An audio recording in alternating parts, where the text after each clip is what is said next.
দাদা বাবু আমাদের কি বোকা মনে হয়? আসলে কি মনে হয় আমাদের বাংলাদেশি মানুষের মাথায় কি বুদ্ধি নাই? আরে বোকা তো আপনারা। খেলাধুলা ইত্যাদি সবকিছু থাকবে, সর্বপ্রথম বাংলাদেশ যেখানে আমাদেরকে অপমান করা হয়েছে, যেখানে আমাদেরকে কোনো ইজ্জত দেওয়া হয় নাই, আমাদেরকে আপনারা সুন্দর মতো বেঁধে দিচ্ছেন। 21শে জানুয়ারির আগে আমাদের একটা সঠিক রেজাল্ট দিতে হবে। আমরা কি ভারতের মাটিতে গিয়ে খেলবো না খেলবো না? ওয়াও, আপনারা আমাদের ক্ষেত্রে যেটা করতে পারেন সবার ক্ষেত্রে এটা করতে পারেন না। তার মানে বোঝা গেল কি ICC the most of the একটা দালাল। এর জন্যই ক্রিকেটের খুব বেশি একটা উন্নতি আমরা দেখতে আসছি না ছোটবেলা থেকে। ফুটবলের উন্নতি আমরা যতটুকু দেখছি, ক্রিকেটের প্রতি থেকে মানুষ আস্তে আস্তে আস্তে আস্তে নেশা হারিয়ে ফেলছে। কারণ ভারতের দালালি আর এই আইসিসির দালালি, এই দুই দালালের চক্রতে পড়ে কিছু কিছু ছোট ছোট দেশগুলা তাদের ভালোবাসার ক্রিকেট গুলাকে ধ্বংস করে দিচ্ছে। সমস্যা নাই, পা চাটার কোনো সুযোগ নাই, পা চাটার দিন শেষ। সোনার বাংলাদেশ এখন পর্যন্ত যে আমরা এই কথার উপরে দাঁড়িয়ে থাকতে পারছি, এটাই একটা ভারতের উপযুক্ত জবাব। Thank you so much Bangladesh cricket board এত সুন্দর একটা রাইট ডিসিশন নেওয়ার জন্য।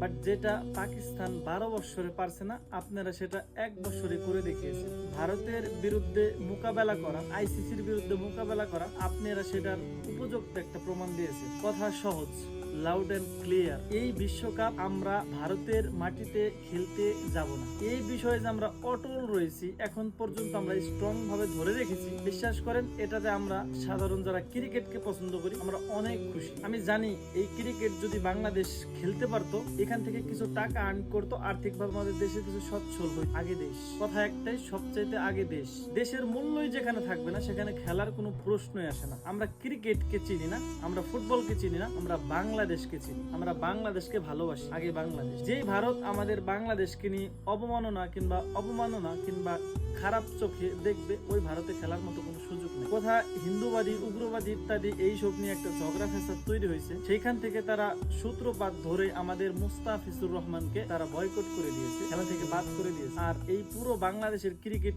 টিমটা আপনি কিভাবে প্রাইভেসি সিকিউরিটি দিবেন?